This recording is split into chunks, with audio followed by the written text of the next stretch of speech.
Bueno, buenos días. Vamos a comenzar hoy. Bueno, iba a retomar alguna cosita que quedó, después vimos un poco, quizás no muy clara de la semana anterior, pero bueno, después vamos a seguir con el caso Git y el balcón. Bueno, no sé si tienen ustedes primero alguna pregunta, algo que quieran comentar.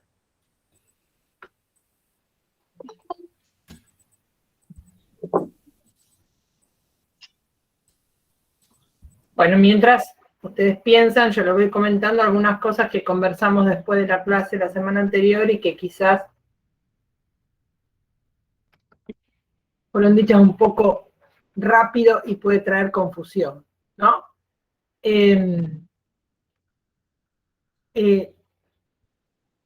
Había algunas cuestiones que yo les marcaba respecto de, yo le llamo oropeles, ¿no? Adornos,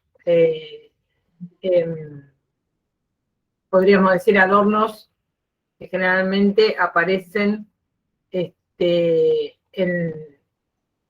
lo femenino, adornos, apariencias, y mencioné lo del fetiche. Bueno, puede llegar, no siempre, no pensé en el fetiche pensando exactamente en la perversión, ¿sí? Que es claramente donde podemos ubicar al fetiche como tal, pero sin embargo hay algunos detalles que pueden funcionar para el otro como fetiche, ¿sí? Detalles que marcan, que hacen a que el otro vaya con la mirada exactamente allí. Y por el otro lado, algo que tiene que ver con, como decíamos, ¿sí? la compra compulsiva, ¿sí? O la cuestión de la mercancía, no hay que ubicar esto con relación al mercado exclusivamente, ¿sí? Sino más bien con relación a la posición del sujeto respecto de la mercancía. El mercado obviamente aprovecha esto, ¿sí? Sin embargo, la posibilidad de que eso ocurra viene por parte del sujeto. Por eso uno podría decir que el mercado genera, a ver, a partir de la demanda, ¿sí? A partir de la demanda de la gente en general, ¿sí? El mercado toma en cuenta esa demanda y genera, ¿sí? Elementos para que se demanden esos elementos, pero es a partir de la demanda, ¿sí? De la gente. Eso yo tengo un escrito de hace no sé cuánto tiempo, ¿no? Como por ejemplo, ¿sí? Hay técnicas, prácticas y demás, que hacen, y uno dice, mirá qué bueno, ahora esto ofertan. No, lo ofertan a partir de que esto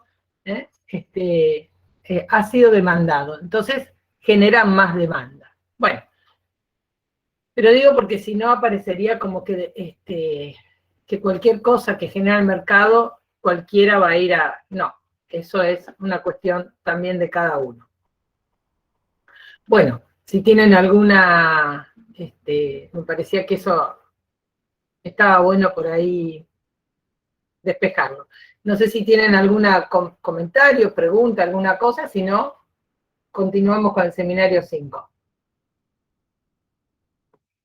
Bueno, no exclusivamente porque les voy a traer también algunas otras referencias. Leo, me mandaste un mensaje. No, pero hoy temprano. Vamos a dar algunas referencias de algunos otros lugares, también de la CAM, pero bueno, no solo el seminario 5. Bueno, si no hay preguntas, arrancamos. Pasa que están transpirando ideas directivas, ¿viste? Me parece que ahí tomados. Sí, es complejo, es complejo. Es complejo en idea directiva el modo de escritura que tiene ahí Lacan, que para mi gusto, a pesar de que Lacan es muy conflictivo para escribir, para mi gusto ni siquiera es el estilo lacaniano, así que bueno, tiene varios problemas ese texto. Bueno, Guide fue francés, murió en el 51, falleció en el 51,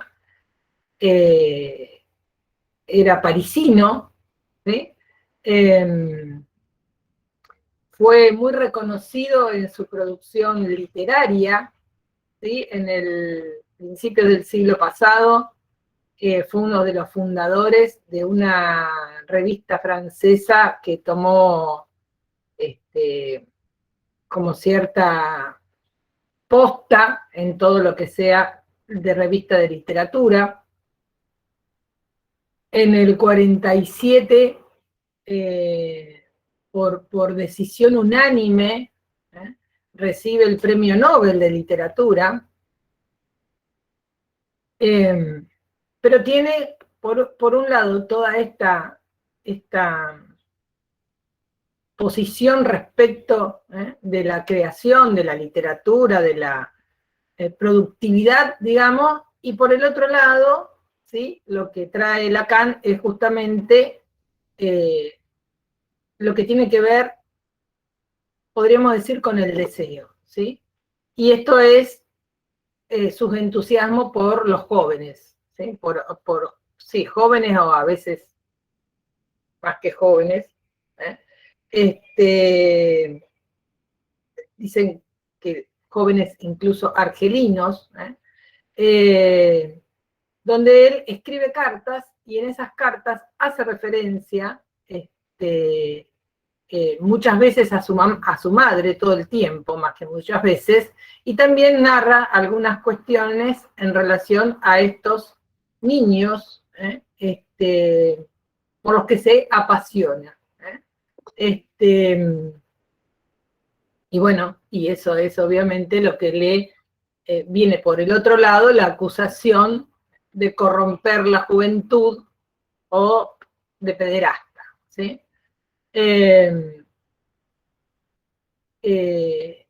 Entonces aparece acá una especie de dualidad, por un lado este reconocimiento y esta cuestión ilustre de la época, y por el otro lado lo que podríamos decir, qué sé yo, lo lujurioso, ¿sí? Él mismo dice, mis críticas siempre perplejas al ver, perdón, mis críticos siempre perplejos al ver que han coexistido y coexisten aún esos filones contradictorios en mi espíritu. Él mismo escribe, digamos, que la crítica lo llevan a esta coexistencia.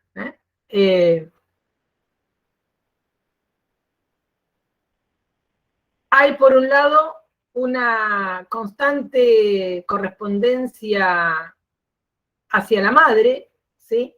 Y aparece como, por el otro lado, un vacío de esta correspondencia con respecto a Madeleine, que es la prima y que será su esposa, ¿sí? Bueno, ellas dos incluso se dedican mucho a recopilar estas cartas y a clasificarlas. Entonces acá aparece la cuestión, por un lado, la madre y la esposa, que es la prima, ¿sí? Podríamos decir que aparece una especie de, por este lado, un amor tierno, un amor noble, no sé cómo, ¿no? Pero desexualizado, ¿sí? Donde el deseo va o lo lleva para estos niños, o estos jóvenes o niños, y no por esta otra vía. Por eso la coexistencia aparece, ¿no? O la división, podríamos decir, aparece entre el amor y el deseo.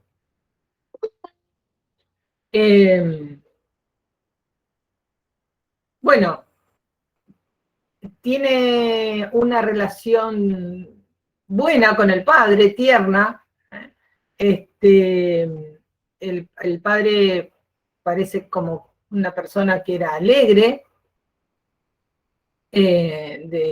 también muy intelectual,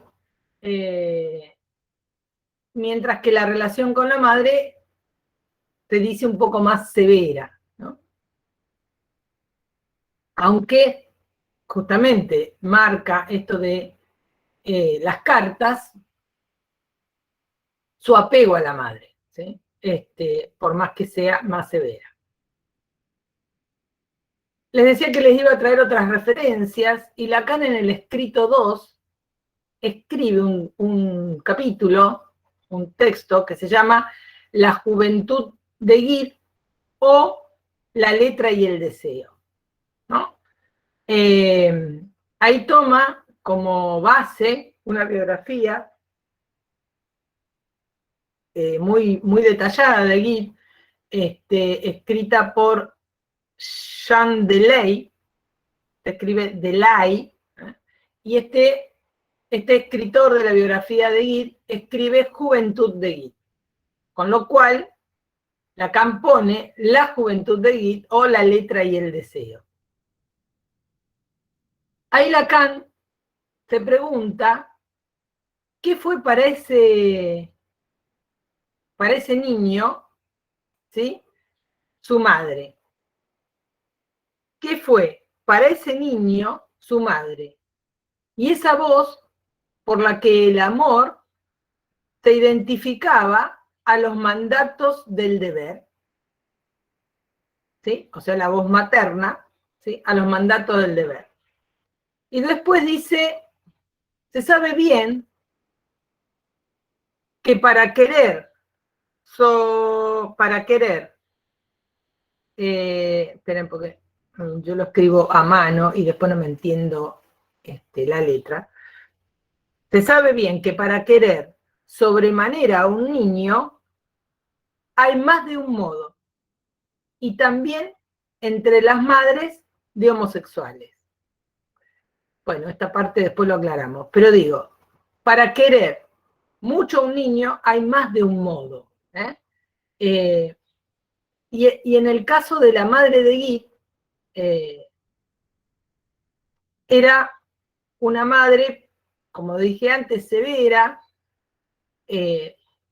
donde estaba más del lado de los mandatos, del deber, ¿sí? Con respecto a Guy, su único hijo, esta madre severa de los mandatos continúa hasta que fallece, es decir, hasta que muere, digamos, con esa posición, lo cual ella aparece como en estos mandatos, especialmente cómo debía ser en la vida, en su moralidad, justamente, las buenas costumbres. Es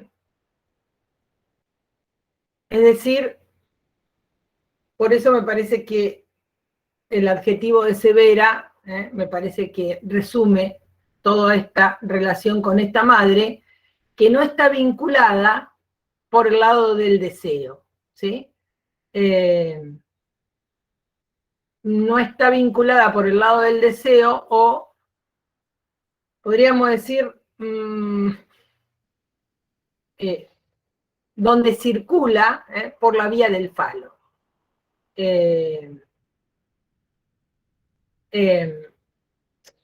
Y bueno, por ahí dice, incluso Lacan dice, al revés de la forma clásica de la posición homosexual, donde un niño dice, ocupa el lugar de este objeto de la madre. No es que está en el lugar, ¿no? Como decíamos, de madre fálica, ¿sí? En el lugar del deseo, ¿sí?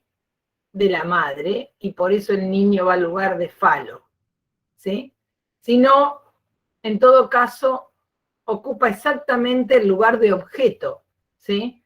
De la madre.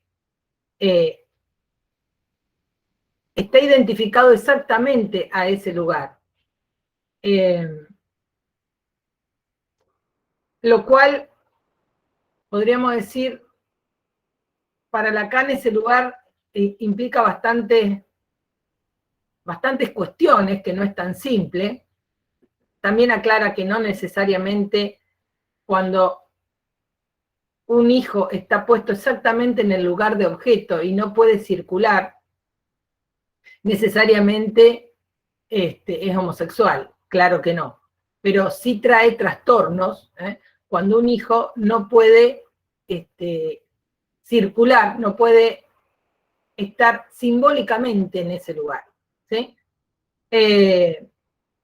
Por eso Lacan ahí, en el Seminario 5, dice que Gide es un niño no deseado. Por esta vía tenemos, ¿sí? Esta madre severa, que hace todo lo que tiene que hacer, supuestamente como madre, pero no es deseado. Por eso aparece esta separación o esta dicotomía entre el amor y el deseo, ¿sí? Y el amor parece ser más identificado por la vía del deber, ¿sí? Y el deseo discurre para otras vías.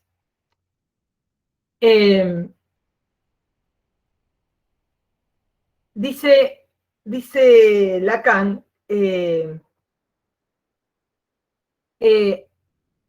que puede ser también este niño escindido, esto no me acuerdo dónde tomé este apunte, me parece que también ahí en el Escritos 2, porque también Lacan habla de esto, si no me equivoco, en el Seminario de la Transferencia, pero bueno, hay otras referencias.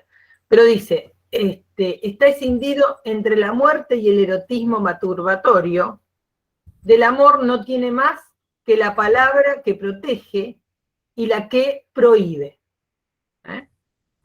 La muerte se ha llevado con su padre lo que humaniza el deseo, ¿sí? Por eso el deseo está confinado para él a la clandestinidad.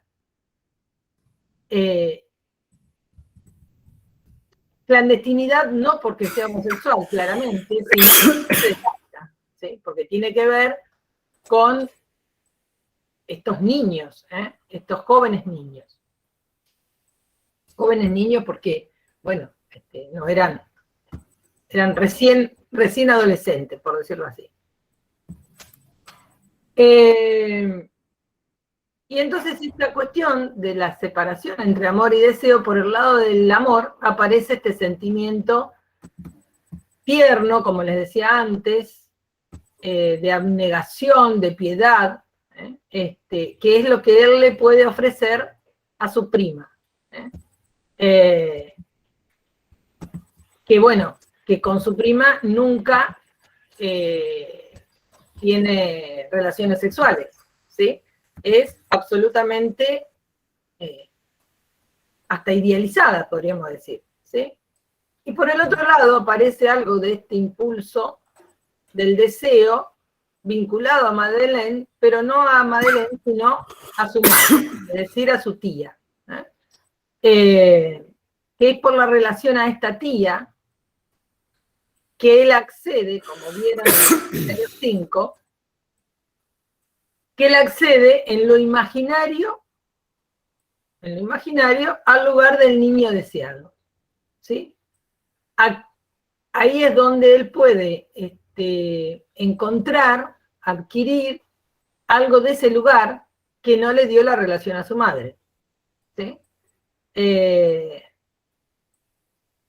Bueno, que por el otro lado parece como si esta tía enciende algo del orden del deseo, ¿sí? Y esta tía también aparece como una segunda madre, ¿no? Así que tenemos ahí también otra especie de escisión entre dos madres, una más severa y la otra que quizás aparece con esta otra cuestión de ser deseado.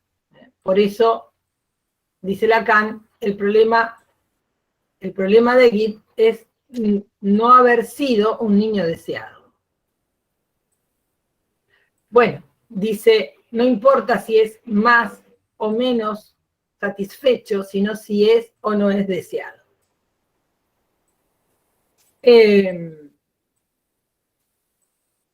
Entonces tenemos dos madres, por un lado el amor y el deber, ¿sí? Y por el otro el deseo, pero en posición de exclusión, absolutamente de exclusión respecto del amor, ¿sí? Es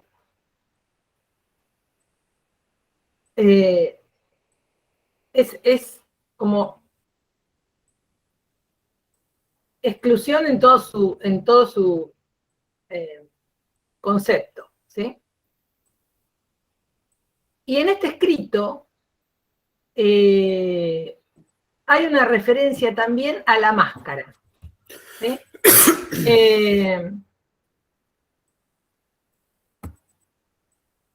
Que expresa, bueno, me llamó la atención porque digo, bueno, aparece como, la máscara aparece como esta cuestión, como vimos, de la mascarada femenina, pero sin embargo Lacan dice que Gide encuentra, ¿sí?, la dimensión de una persona que, como ustedes saben, significa máscara, ¿sí? La máscara, no hay que entenderla,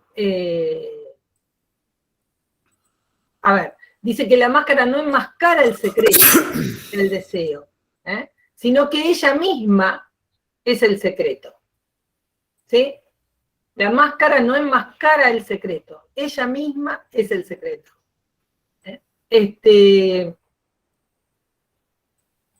El secreto no está detrás de la máscara. Eso sería engañoso, dice Lacan, ¿no? No está detrás de la máscara. No es que la máscara, no. La misma máscara, ¿sí?, es el deseo. Por eso no podemos pensar la mascarada exclusivamente, ¿sí?, en el ejemplo que veíamos la semana anterior de Rivière.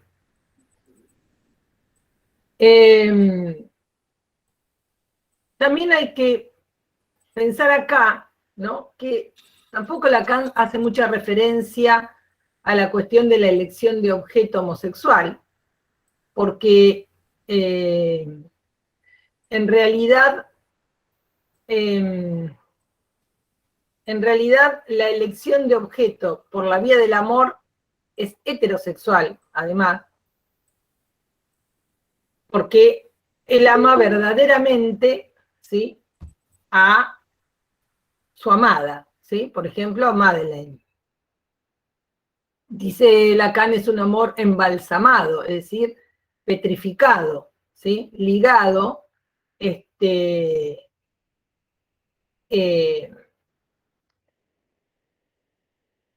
fijado, ¿sí? Por eso embalsamado. Y que vía las cartas, que escribe y escribe y escribe a esta mujer, obviamente su amada es Madeleine, pero sabemos que siempre es un sustituto materno, así que las cartas que van dirigidas a la madre, y ahí es donde Lacan enlaza, como se llama el título del escrito que está en el escrito 2, la letra y el deseo, ¿sí?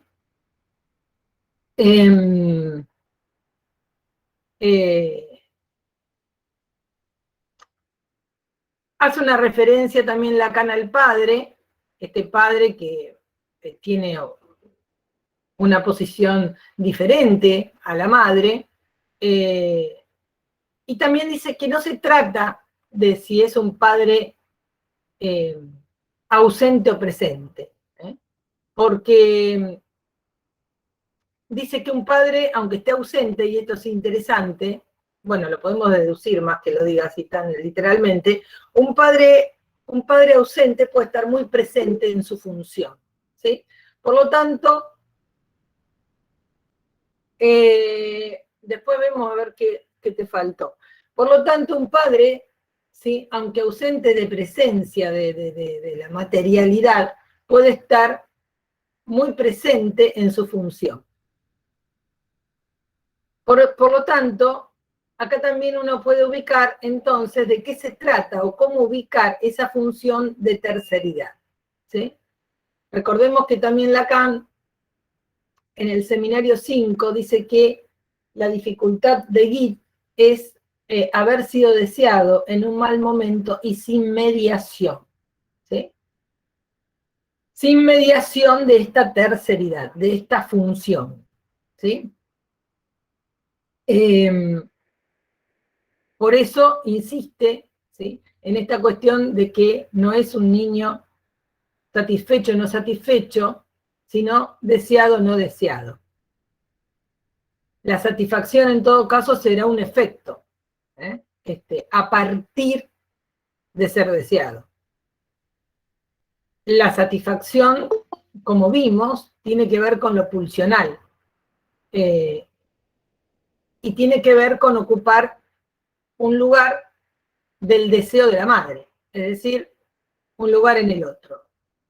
Por eso esta madre ha hecho todo lo que se supone que una madre debe hacer: educarlo, ¿no?, llevarlo por los caminos de la moralidad y no sé qué más, una madre severa, pero quizás también con el texto de la significación del falo, que ahí Lacan habla de don, acá no hubo don, no pudo donar la madre, no hubo nada del don materno, por lo tanto, ¿por qué? Porque no hay deseo, porque no está en este lugar simbólico del falo materno. Entonces, a partir de la escena con la tía, que la ve con un hombre en un piso de la casa, y después ve a su prima llorando y se identifica con ella, etc., resignifica un momento anterior con la tía, ¿sí? Es decir, en algún momento la tía creo que le tocó la espalda y la cabeza, no sé qué, en ese momento él como que rechaza ese afecto, por decirlo de alguna manera, de la tía, no el afecto, sino esa seducción que él siente, pero después cuando la ve con ese hombre, en una situación de relaciones sexuales, la ve con otro hombre, resignifica, ¿sí?, el momento anterior. Y entonces se siente deseado, se siente que por ahí hubo esta otra beta. Bueno, esto que pasa con la tía, y si la tía también cumple de alguna manera este lugar de madre, ¿sí?, obviamente ahí tenemos algo de justamente el deseo materno, el Edipo, la seducción materna, ¿sí?, lo cual, por lo que entiendo, la tía no es que realmente, qué sé yo, es un abuso, sino desde su posición puede interpretar esta seducción igual que como la seducción materna, ¿sí? Y por lo mismo se siente por primera vez deseado. Y se fija en ese momento.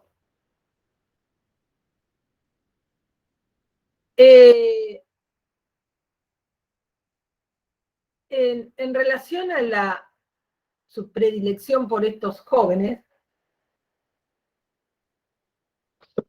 Lacan insiste que la perversión no es tanto por una elección, sino por su fijación. Se fija, ¿sí?, en esos jóvenes. Pero se fija en esos jóvenes, y ahí podemos pensar algo ya más del orden del goce. Recordemos que este capítulo se llama El goce y el deseo, más del orden del goce que del deseo, ¿sí? Se fija en estos niños porque lo que aparece como perversión, dice Lacan, es que es él mismo en estos niños. Es él en su momento de esa escena con la tía, donde queda fijado, fijado, embalsamado, fijado en ese lugar, en ese momento donde había sido deseado. Pero por eso la perversión no es tanto el hecho, que también lo es, pero bueno, el hecho de que sean niños, sino que ese niño es él mismo en aquel momento.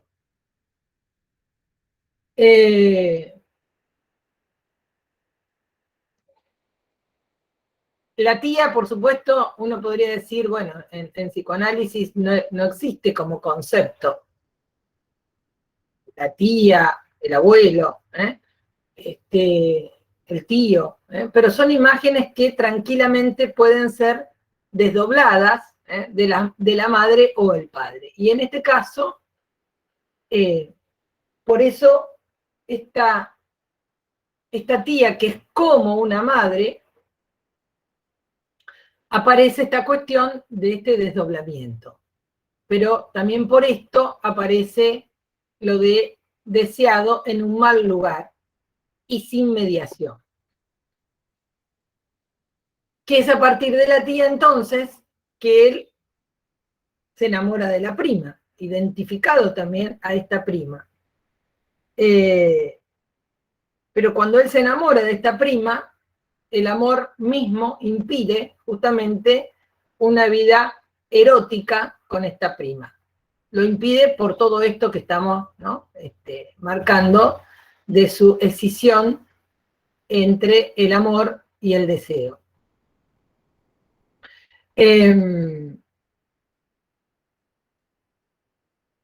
Bueno, uno podría decir, ahora estoy recordando cuando nosotros vimos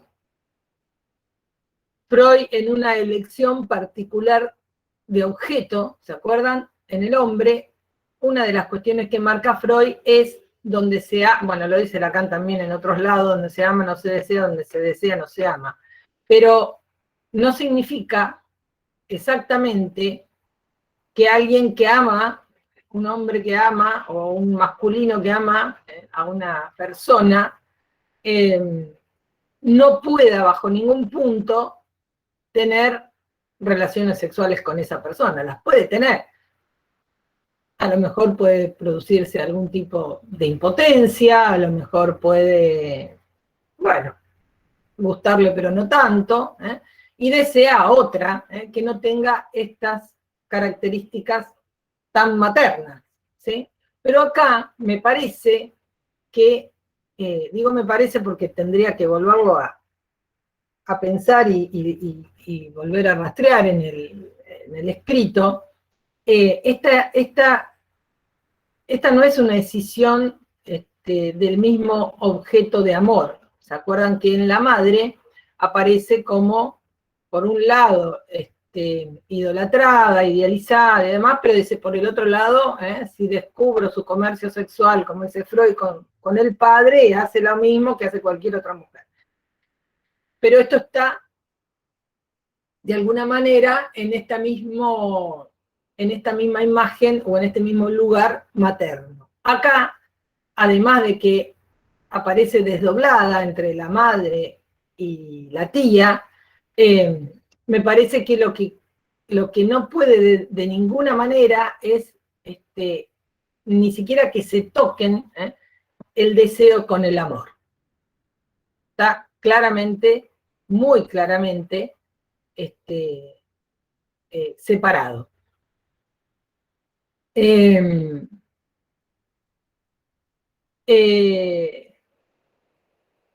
Por eso el deseo de la madre, ¿no? Podríamos decir, aparece jugado tanto en lo que ella desea del niño como lo que el niño desea de la madre. ¿Sí? Entonces, acá esto aparece, ¿sí?, claramente escindido, separado, dividido, lo que lo fija, ¿sí?, a esos niños, que es él mismo, es él mismo en esa situación. Por eso los acaricia, dice Lacan en el seminario 5, igual que como en aquel primer momento lo acarició la tía. ¿Sí?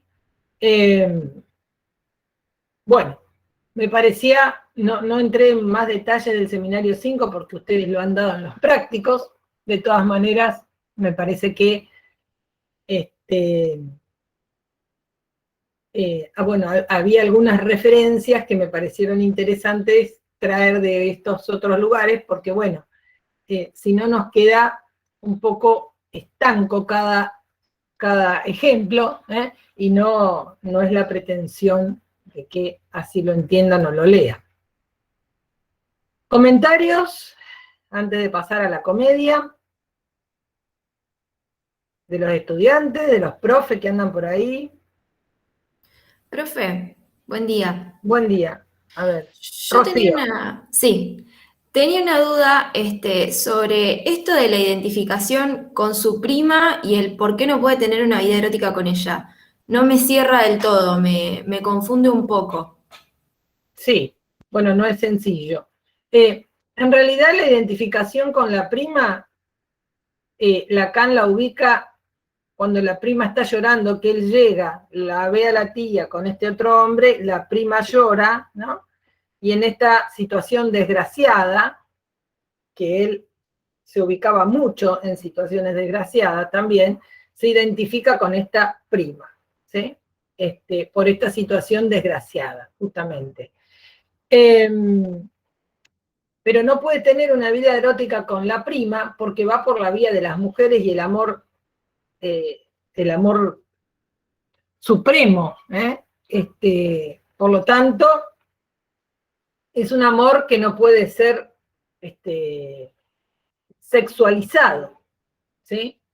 Por eso esta escisión es una escisión, incluso creo que, si mal no recuerdo, en algún lugar dice, hasta es una escisión del yo, ¿no? Incluso, donde él no puede de ninguna manera, ¿no?, relacionar esto. Por eso, como no es cuando nosotros leímos Freud y una elección de objeto en el hombre, eso está pensado, esos ejemplos están pensados en las situaciones más clásicas de las neurosis. Después puede ser una neurosis obsesiva o fóbica y tendrá otros matices, pero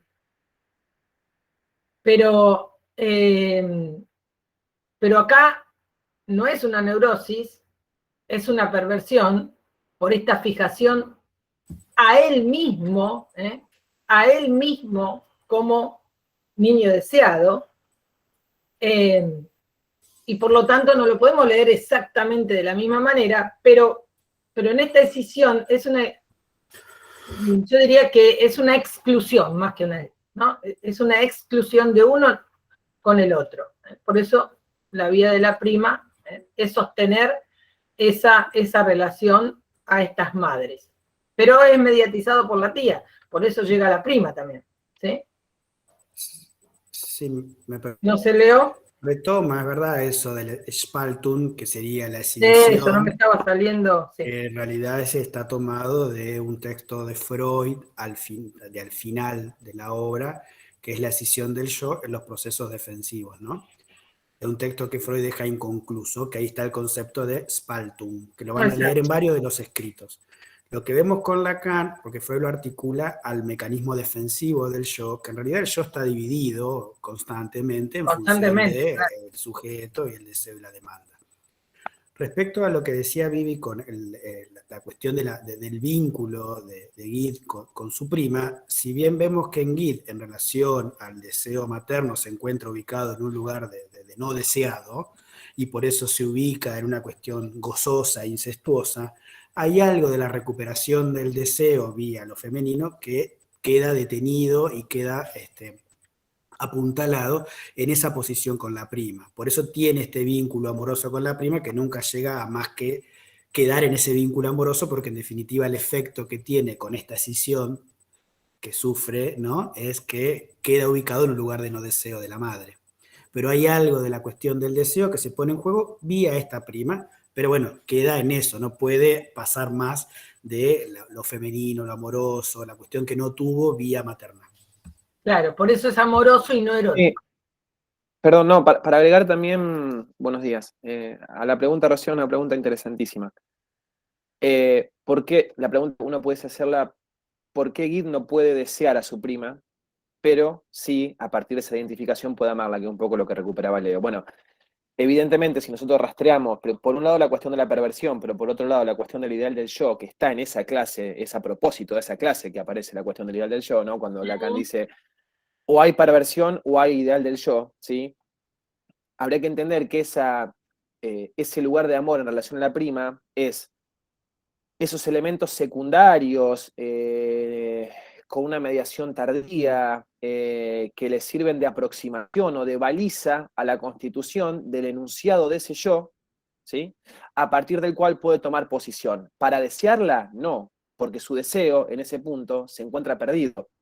Es decir, cuando Lacan hace la alusión de que donde no había nada, ahora hay un lugar, pero ese lugar está vacío, ¿sí?, es ese lugar desde el cual Gid no puede investir sexualmente al objeto porque no tiene con qué responder, ¿sí?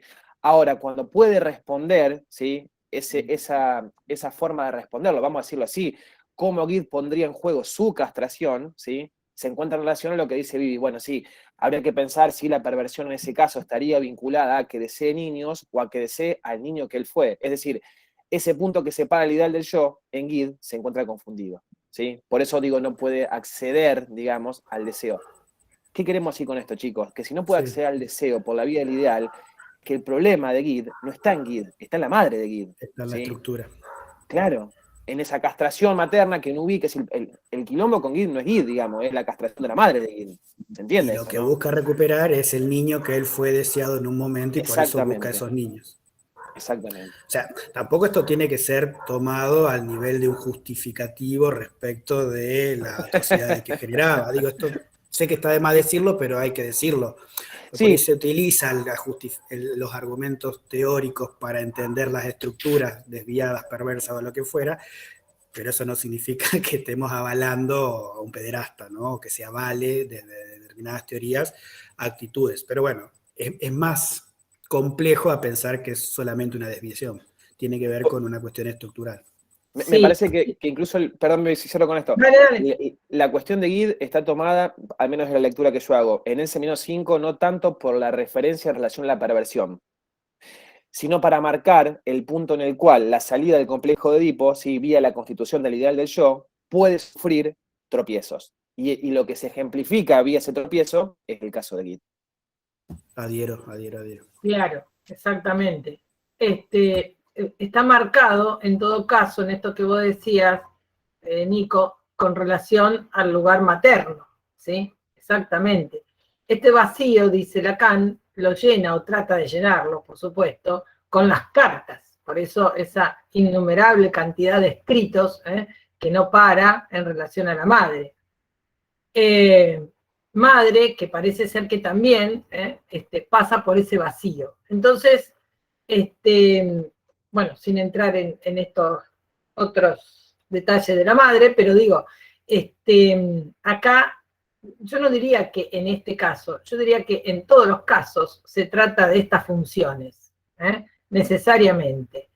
Como dice Leo, no podemos decir justificamos su perversión a niños, no, para nada. Eso, qué sé yo, si fuera hoy seguramente estaría preso, y muy bien, digamos, que esté preso, digamos, que culpe, que pase la pena civil que deba hacer. Pero eso no quita, ¿sí?, que clínicamente nosotros podamos leer algo que tiene que ver con justamente la constitución de un sujeto, ¿sí? Y tiene que ver con aquel lugar donde alguien fue o no alojado, fue o no deseado, ¿sí? Y de qué modo esto fue justamente tratado. Por eso,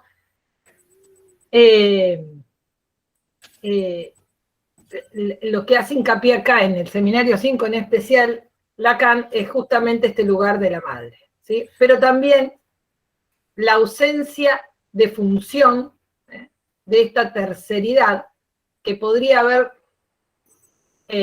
desalojado, digamos, de alguna manera, alguien de este lugar de objeto de la madre, ¿sí? Pero exactamente posicionado en ese lugar. Por eso estos mandatos están, ¿no? Es decir, de lugar del cual él tampoco puede terminar de sustraerse, obviamente, ¿sí? Esto lo señalamos porque está bueno pensarlo con lo que se va a venir en la unidad 5, como para que ya entremos en calor, respecto de lo que es la responsabilidad, digamos, y bueno, en el seminario también se va a abordar, como para que tengan en cuenta que tiene que ver con que más allá de las acciones o no acciones hay una responsabilidad del sujeto puesto en juego, digo, como para que entiendan por qué se menciona y cómo vamos tejiendo las hilaciones entre las unidades. Vivi, acá Suray tiene la mano levantada. Responsabilidad y también aquellos Susay. elementos invariantes. Sí. ¿Qué preguntaba? Hay alguien con la mano levantada. Sí. Hola, buen día. Buen día. No me termina de quedar claro cuando dice que Git es deseado en un mal momento y sin mediación. ¿Tiene que ver porque no pudo ser alojado en el deseo de la madre y sí posteriormente de la tía? Y sin mediación sería porque es por vía imaginaria. No. Sí, tiene que ver con esta lógica de mal momento, tiene que ver con esto de la tía, ¿sí? O lugar, también podríamos decir. Pero sin mediación paterna. Por eso les marcaba que el problema, dice Lacan, este padre no era un padre ausente. Y uno dice, bueno, entonces había función paterna. No, así como no se trata de un niño sea satisfecho o no satisfecho, sino si es deseado o no deseado, respecto del padre, puede ser un padre presente o ausente, pero que no cumpla la función, ¿no?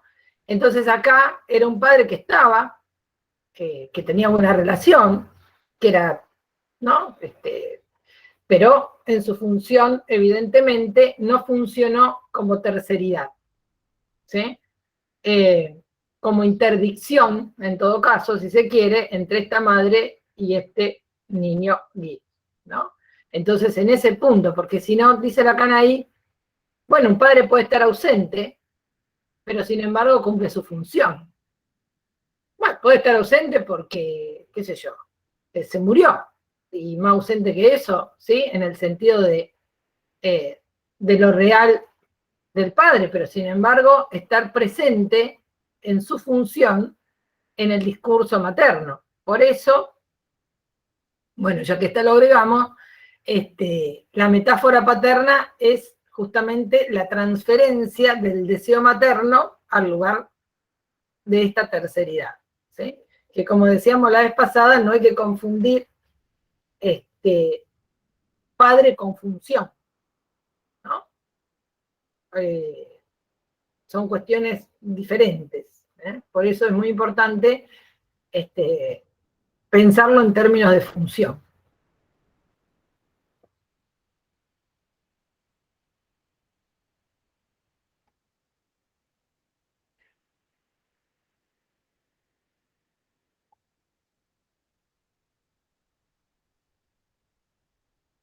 Bueno, Hay preguntas escritas, Vivi, ahí. no me fijé.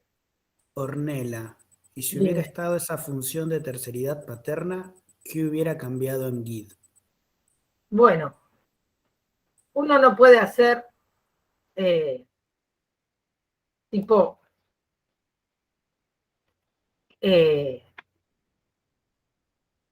tipo predestinaciones, ¿no? No se puede. No sabemos qué hubiera pasado en Guide, porque esta madre era severa.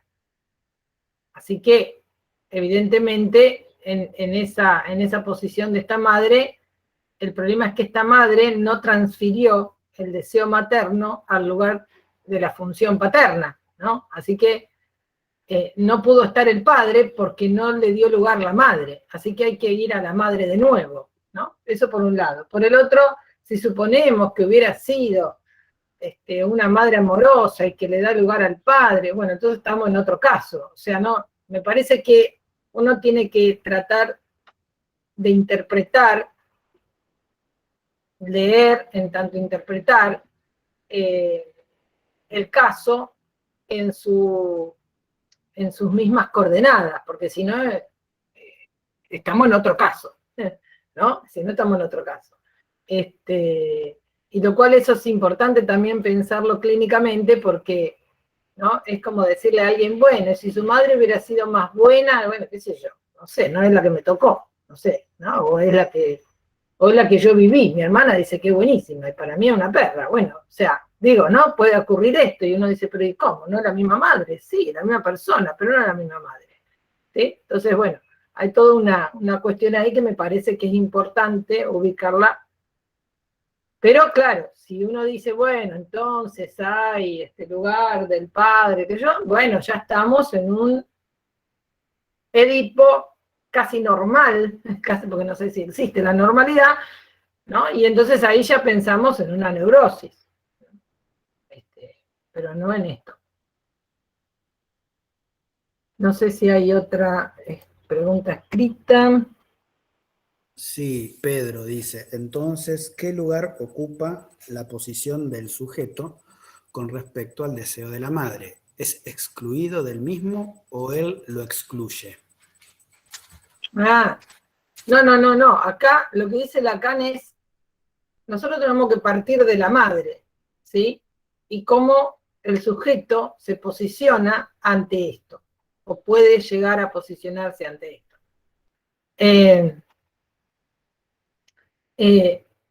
Evidentemente, o esa es la lectura que hace Lacan, acá no hay un niño deseado, ¿sí? Por lo tanto, hay un hijo, pero no un niño deseado, no desconoce a ese hijo, lo educa, le dice, ¿no? Le marca las cuestiones que debe hacer, va por la vía del deber.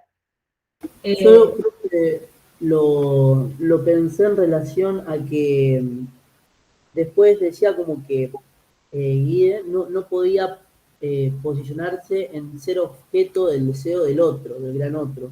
Entonces, en relación a ese posicionamiento, yo pensé que, bueno, en relación al deseo de la madre, como que Guille lo resigna, no se pone en ese lugar de deseo de la madre. No se No se puede pone en el lugar poner, del nadie sujeto. se pone, es la madre que desea o no desea. Nadie puede decir, yo voy a ponerme en este lugar. Imposible, ¿sí? Uno puede o no responder a ese lugar, pero no ir a ponerse en un lugar si el otro no desea. Si el otro no desea, no desea. No podemos, Si el otro es un otro envolvente y atrapante y asfixiante y no hay un tercero que pueda de alguna manera cortar esa relación, quizás es muy difícil, ¿sí? Para el objeto, es decir, para el niño, salir de ese lugar asfixiante y envolvente de esa madre.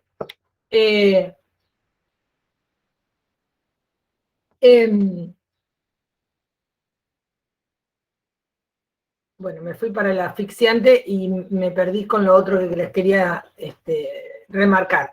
En lo que vos decís, Pedro, no es que él quiere o no, él no quiere, es lo que le, ¿no? Es cómo esta madre le dio ese lugar.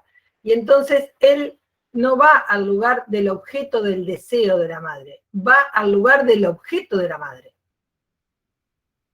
¿Sí? Va al lugar del objeto de la madre, no del deseo de la madre. Por eso decíamos que acá hay una cuestión en relación a este lugar, cómo lo ocupa, ¿sí? Gid, pero no porque él lo quiera ocupar, sino es el lugar que el otro le da. Por eso no se puede ubicar como objeto de deseo del otro, porque el otro no se puede ubicar en donde el otro no le dio ese lugar, ¿no? Por eso se fija quiere decir queda fijado, en esta relación con la tía, o con esta otra, cuando esta tía lo acaricia, él queda fijado ahí porque ahí, ¿no? Como que él siente haber sido deseado, ¿no? La madre le da órdenes, digámoslo así, y la tía lo acaricia, ¿sí? No sé, Pedro, si se entendió. Bien.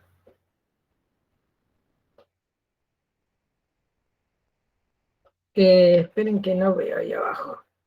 En este caso, nos encontramos con una madre fálica. Y por lo tanto el hijo no tenía... Claro, pero, a ver, no. Cuando Freud habla de madre fálica, habla de madre deseante de un niño, ¿sí? Del deseo de la madre, no de la mujer, de la madre. Y esa madre fálica, ese niño que va a ese lugar, es un lugar simbólico, ¿sí? Es un lugar simbólico, que cuando la madre, ¿sí?, introduce la terceridad, que sería, ¿sí?, el lugar del nombre del padre, en la metáfora paterna, el lugar de una terceridad ahí, como es un lugar simbólico, ese lugar se puede correr, no queda más como objeto, y ahí aparece toda la lógica de Edipo, donde o recurre al padre, o se identifica a la madre, etcétera, etcétera. ¿Sí? Pero cuando hablamos de madre fálica, estamos hablando de una madre que sí desea un hijo, pero está en ese lugar ubicado simbólicamente. ¿Sí? Acá no hubo ese deseo, hubo un hijo.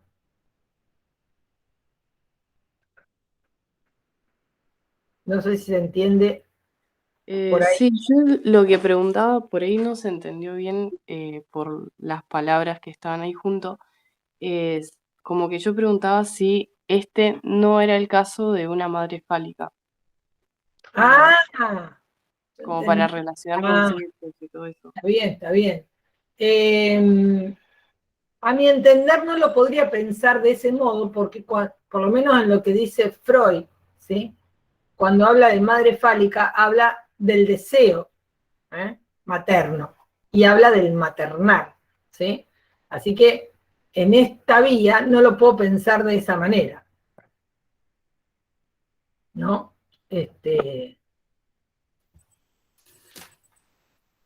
Si hay una función, una madre fálica, en todo caso, es porque hay algo articulado de su deseo. Claro, eso es lo que marcábamos recién. Si Gid no fue deseado, es porque en todo caso, al menos en la relación de esta señora con Gid, no había necesidad de articular algo que no se es. O sea, no entró en cierta lógica de lo que sería el ser o el tener. Y lo único, vuelvo al comentario anterior, lo único que más o menos toma en términos de la posición deseante está vínculo con la tía, que bueno, y la prima, que es lo que lo ubica en algo del deseo, o al menos un poquito. Claro, no entra en la lógica del ser o el tener, porque no entra en la lógica de la circulación del falo, en definitiva. Sería... Profe, ¿cómo le va? Buen día. Buen día. Quería hacer la pregunta en relación, entonces, ¿cómo sería la lectura que hace Lacan desde la madre fálica? Recién usted describió en relación a la madre fálica desde la lectura de Freud, ¿no? Y desde la lectura de Lacan, ¿es la misma lectura? Ah, está bien, está bien. Sí, sí, sí, sería la misma lógica, sí, que tiene que ver con el lugar del falo. Simbólico, insisto en esto, ¿sí? Por eso el cero tener también tiene que ver con el falo simbólico. Si no entra en esa lógica, podríamos decir, bueno, no hay hijo, qué sé yo. Sí, hay alguien ahí que auspicia, hace lo que debe hacer. Pero cuando se hace lo que se debe hacer, no sé si eso es alojar un hijo. ¿No? También ahí. Y no hay la cuestión del don. No me acuerdo, Leo, si en idea directiva que ustedes lo están trabajando ahora, ahí también habla del don Lacan, no me acuerdo, en la lógica, en la significación del falo, sí. Está más tomado en la significación del falo, no tanto en idea directiva. Ah. Y aparece referencia en esto que está diciendo en la clase de Seo y Goce y en idea directiva, no, perdón, en La niña y el falo, con toda la cuestión de el objeto niño como producto de intercambio, toda esta vuelta que claro, sus ribetes. Claro, por eso la cuestión del don de la madre, ¿sí? El mamar, el dar de mamar, que parece algo instintivo, como se cree, ¿no? Hay que donar parte de ese cuerpo al otro para poder ser chupada, ¿sí? Es una posición, si se quiere, pasiva, y el niño es activo, así que tampoco por ahí nos dice eso Freud, digamos, no podemos pensar lo pasivo y lo activo tan rápidamente. Pero bueno, por otra vía. Digo la vía del don porque acá tampoco, al no haber un lugar de hijo, no hay lugar a donde donar tampoco. ¿Sí?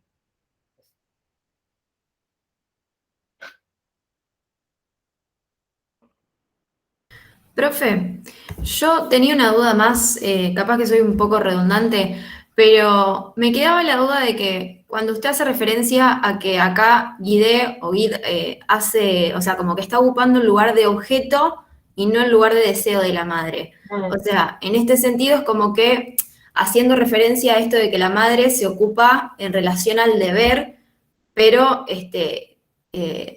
como que vaciado de esta cuestión del deseo, o sea, si bien va hacia la educación, a lo moral y qué sé yo, deja de lado el deseo, por eso ocuparía el lugar de objeto y no el lugar de deseo. O sea, me queda la duda de qué sería el objeto como tal.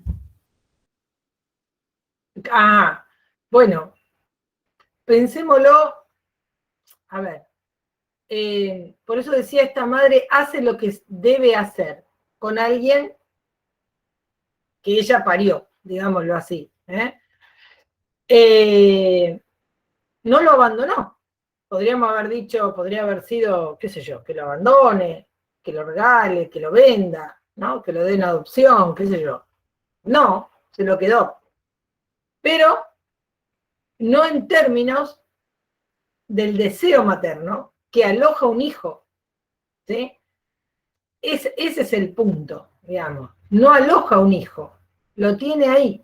A ver, para decirlo a lo mejor, ¿no? Está ahí.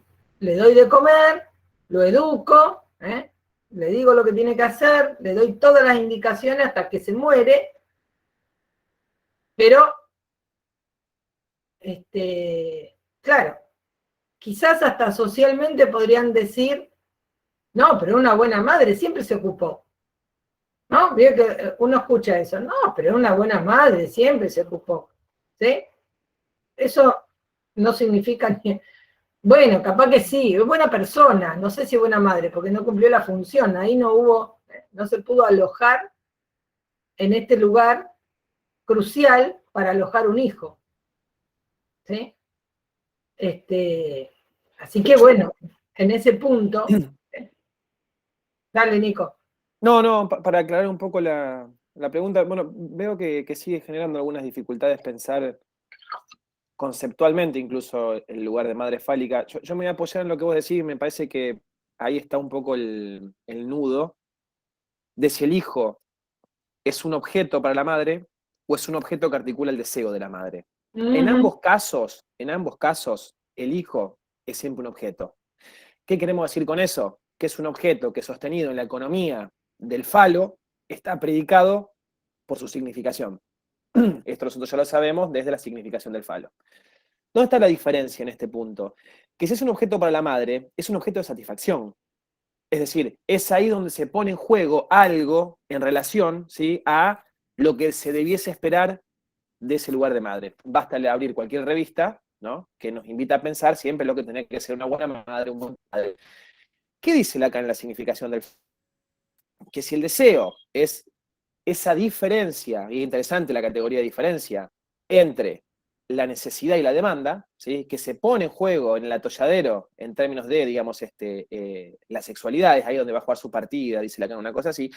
Nosotros lo que podemos pensar en relación al deseo de la madre de Guide, ¿sí?, es que la madre de Guide miraba a ese hijo, ¿sí?, en términos, ¿sí?, de lo que debiese ser esa madre, no en relación a lo que se pone en falta por la vía de su deseo.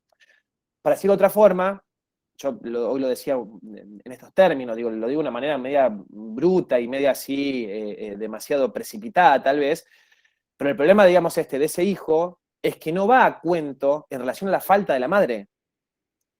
¿Sí? ¿Por qué? Porque el hijo, en ese punto, acá lo dice en la última clase del seminario 5, que el falo aparece siempre en su estatuto imaginario. ¿Por qué? Porque el hijo va a cumplir como sutura imaginaria una falta que es simbólica, que nosotros sabemos, a partir de la falta, que esto es imposible.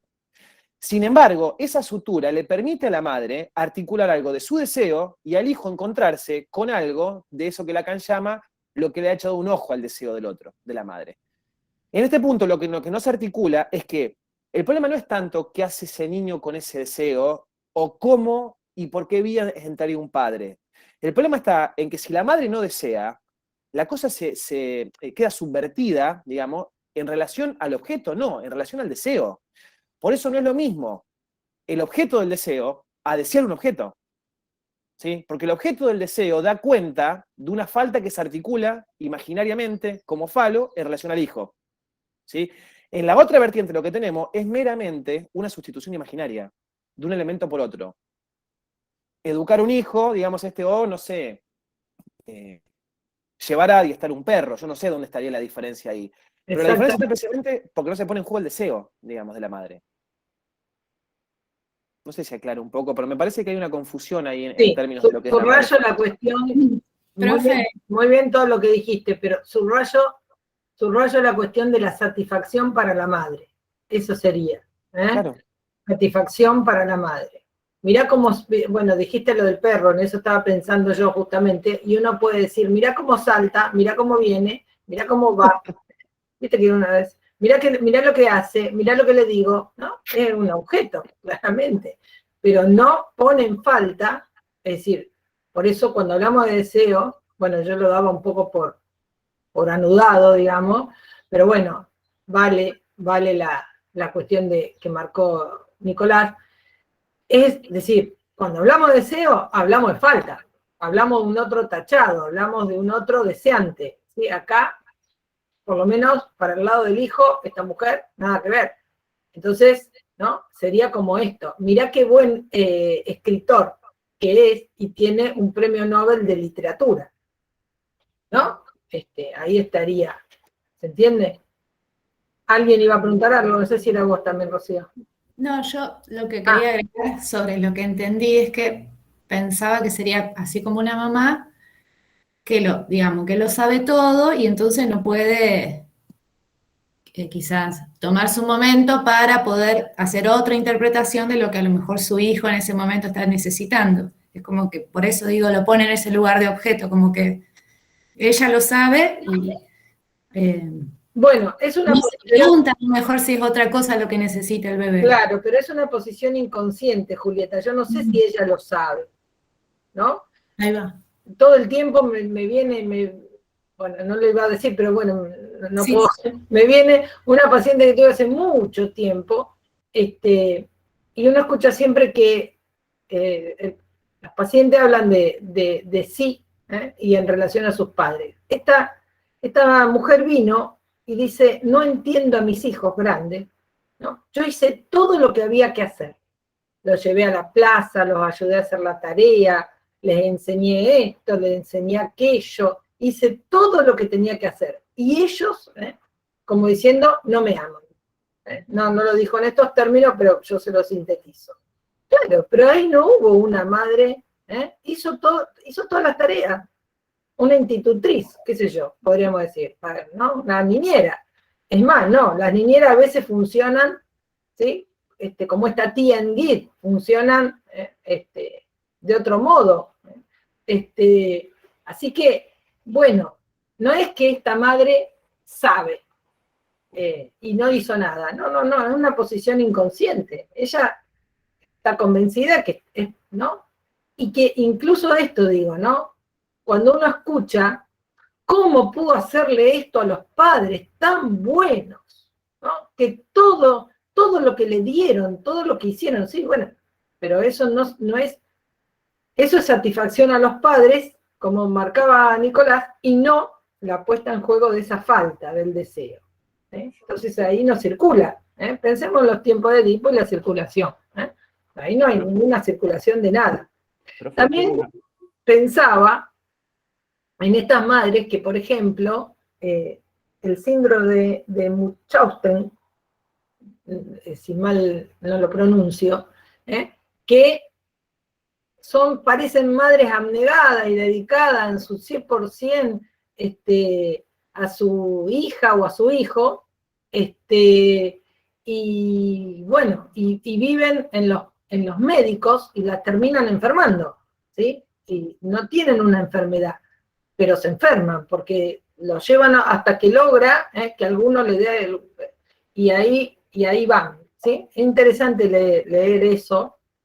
Yo eso no trabajo con niños, así que no tengo ese ejemplo, pero bueno, pero sí pueden buscarlo, y es muy interesante, y no entienden, o sea, la idea es que es una madre absolutamente dedicada a su hijo, pero en este mismo sentido, ¿sí? Mirá todo lo que hago por él. No, mirá todo lo que él puede hacer. Ahí sería una diferencia, ¿no? Mirá qué interesante lo que hace, ¿no? No, mirá lo que ¿no? Hago por él. No es lo mismo, ¿no? Nico, creo que iba a decir algo. Ah, se me fue. No, yo no, Un alumno iba a preguntar algo. No, yo, profe. Ah, bien. Te quería consultar. ¿Se puede? Como que lo pensé también un poco así. ¿Puede ser que también cumplió un papel tipo paterno la madre en ese sentido? Obviamente que no. También de que lo educó, lo formó más moralmente en ese sentido.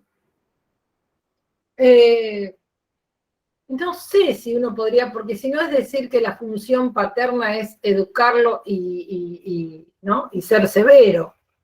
Ahí está la madre cuando dice o decían, mirá qué le digo a tu padre cuando venga.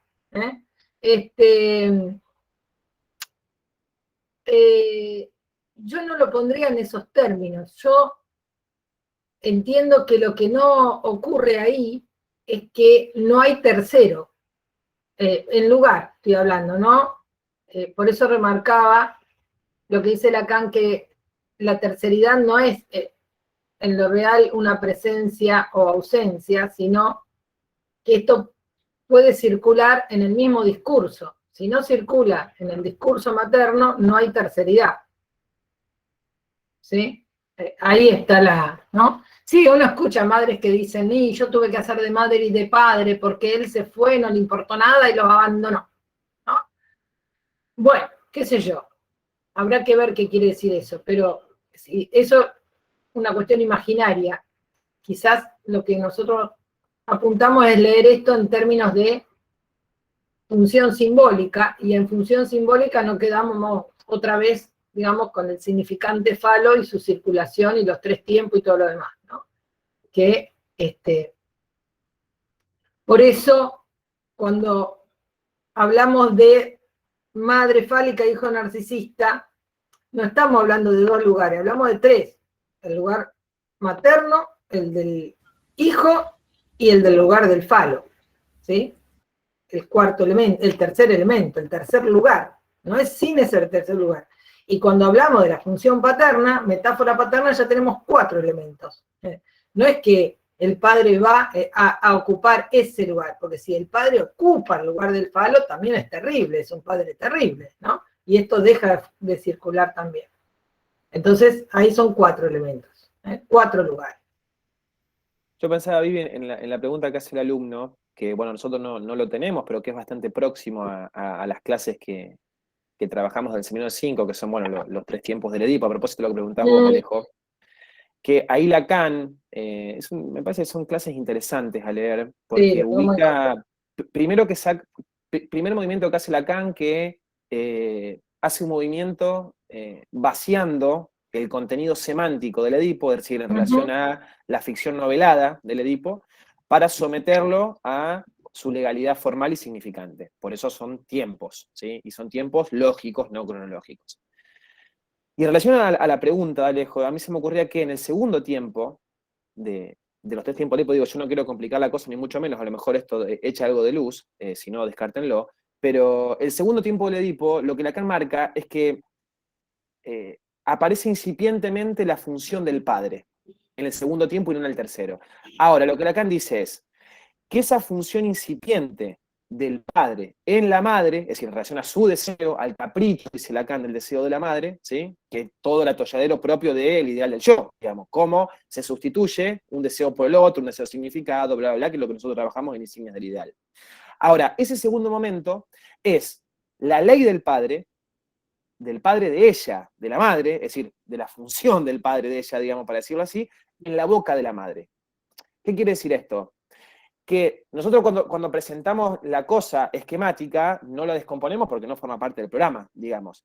Pero dentro de los 3 tiempos del Edipo hay un momento, ¿sí?, donde se empieza a articular, o Lacan ubica que se empieza a articular algo de la falta de esa madre. Una pregunta sería, ¿por qué la madre tendría que poner en juego su deseo, ¿sí?, en relación al hijo? Bueno, lo pone en relación a su hijo como una manera de completar imaginariamente lo que es una falta, que es simbólica, ¿sí?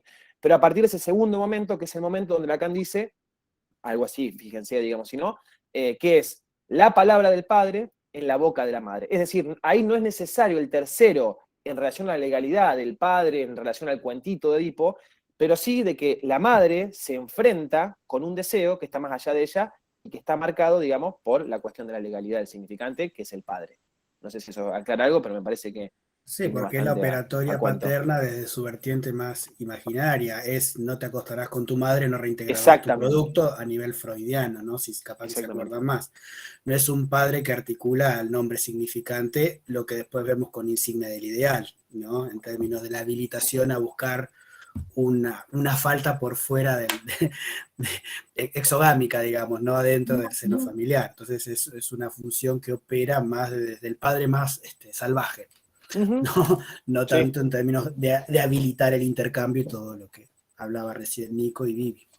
Sí, por eso esos capítulos me parece que cuando hagamos la transformación del programa para el año que viene lo vamos a agregar, digamos, lo de los tiempos del Edipo, porque eso aclara bastante y nos corre de la representación imaginaria del Edipo, ¿no?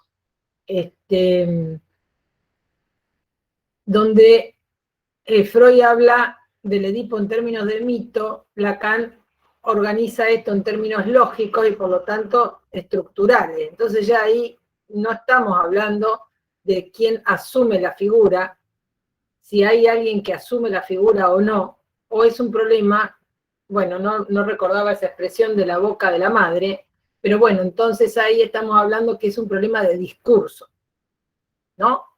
del discurso de la madre, es decir, aquello que la madre dice, no dice, desea, no desea, es un problema de discurso, no de quien haga las veces, ¿sí? Bueno, y entonces eso ya, cuando nosotros pensamos en términos significantes, lugares, funciones, discurso, ya quienes asuman esos papeles será otra cosa, pero, ¿no? Pero de eso se trata. Hay que despejar justamente las cuestiones imaginarias. Bueno, interesante, no llegué a dar lo del balcón, que es el ejemplo que falta en este capítulo y que podríamos llamar o titular La comedia de los sexos, pero lo seguimos la semana próxima, tenemos pendiente la conversación respecto de Judith Butler, y lo que, si han visto la clase, no sé si ya la han visto o no, las dos mías y la de, si no la habían escuchado, a Daniela. Así que vemos si la próxima damos el balcón y después empezamos, hacemos esa conversación. Pero me parece muy interesante la clase de hoy, de todas maneras, aunque no hayamos dado lo que yo, porque me parece que está bueno que ahora ustedes, con más conceptos, elementos y trabajo, ustedes pueden hablar de estos conceptos que a veces parecen que son muy entendidos y bueno, y no es así. Siempre trae este tipo de conflictos, preguntas, y eso es interesante que surja, porque si no, no tenemos idea de qué tenemos que repasar. Bueno, nos vemos entonces el próximo miércoles. Chau, chau. Chao, gracias. Hasta luego. Un gusto. Chao, profe. Chao, hasta luego.